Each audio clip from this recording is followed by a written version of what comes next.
Selamat pagi saudara-saudara yang dikasihi Tuhan. Kita jumpa lagi dalam Renungan Pagi GPD Bethesda Makassar. Pagi ini saya baca dari buku Efesus pasal 5 ayat 17 yang berkata sebagai berikut. Sebab itu, janganlah kamu bodoh, tetapi usahakanlah supaya kamu mengerti kehendak Tuhan. Puji Tuhan.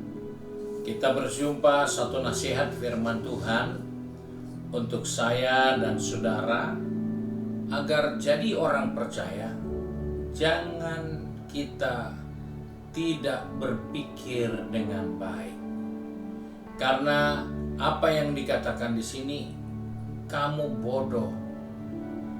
Karena orang itu tidak berpikir dengan baik, dia bodoh. Dan ketika dia tidak berpikir dengan baik, dia menjadi orang yang egois. Ketika dia tidak berpikir dengan baik, dia menjadi orang yang gegabah. Oleh sebab itu, nasihat firman Tuhan, janganlah kamu bodoh, tapi usahakanlah supaya kamu mengerti kehendak Tuhan. Kehendak Tuhan harus diusahakan. Kehendak Tuhan harus dipahami.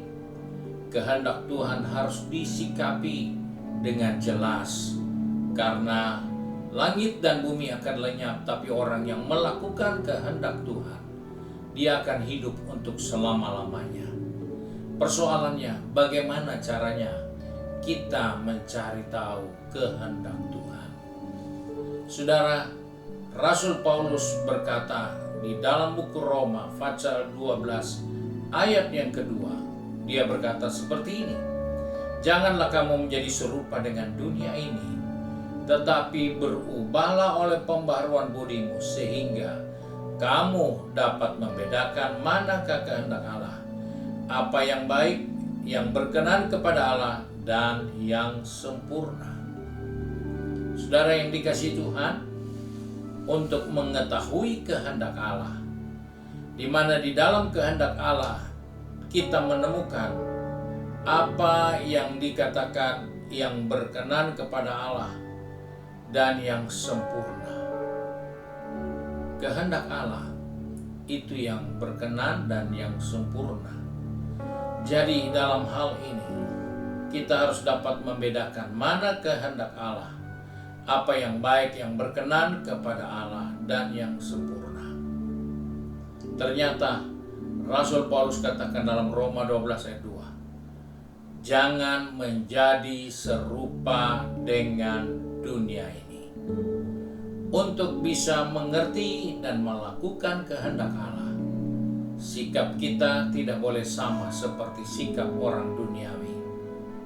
Cara berpikir kita, kebiasaan kita, keinginan kita, tidak boleh kita luaskan hidup dengan keinginan-keinginan yang tidak berkenan kepada Tuhan. Karena di dalam melakukan itu, maka kita akan menemukan apa yang menjadi kehendak Allah, yang baik, yang berkenan kepada Allah, dan yang sempurna. Oleh sebab itu, saudara yang dikasihi Tuhan, ketika kita diingatkan, janganlah kamu bodoh tetapi usahakanlah, maka kita harus sadar, kita harus bangun satu kekuatan sebagai usaha untuk mengetahui kehendak Tuhan. Yaitu kita harus berubah oleh pembaharuan budi kita, berubah oleh pikiran kita, berubah dengan kebiasaan kita, supaya kita bisa membedakan manakah kehendak Allah, apa yang baik dan yang berkenan kepada Allah, dan yang sempurna. Sebab itu mari, sebagai orang percaya, kita sudah diingatkan tentang perjalanan kehidupan kita, bahwa jangan kita bodoh, tapi mari kita belajar dari apa nasihat firman Tuhan untuk kehidupan kita. Dan di dalamnya Tuhan Yesus dipermuliakan. Puji Tuhan, kita satu di dalam doa. Kembali kami datang kepada Bapa di surga dengan mengucap syukur, karena pagi ini Tuhan menasihati kami, supaya kami dapat mengerti kehendak Allah, yang baik, yang benar, yang berkenan kepada Allah, dan yang sempurna. Sebab itu Tuhan, tolong kami, pegang tangan kami, atur langkah kaki kami, Bahkan Engkau kuasai pikiran dan hati kami, supaya kami dapat melakukan hal yang berkenan kepada Tuhan, yang mempermuliakan Bapa di surga. Sebab itu Tuhan, Engkau tolong anak-anak-Mu yang sudah pergi bekerja, berbisnis, studi, maupun sudah sibuk dengan kegiatan di rumah masing-masing. Ingatkan kepada kami, supaya kami boleh bertahan dalam suatu posisi di mana Engkau berkenan atas kehidupan kami dan nama-Mu dipermuliakan atas kehidupan ini. Terima kasih Bapa untuk kasih karunia-Mu, sebab itu kami bersyukur dan berdoa di dalam nama Tuhan Yesus Kristus. Haleluya. Amin. Puji Tuhan. Tuhan Yesus memberkati kita dan selamat pagi.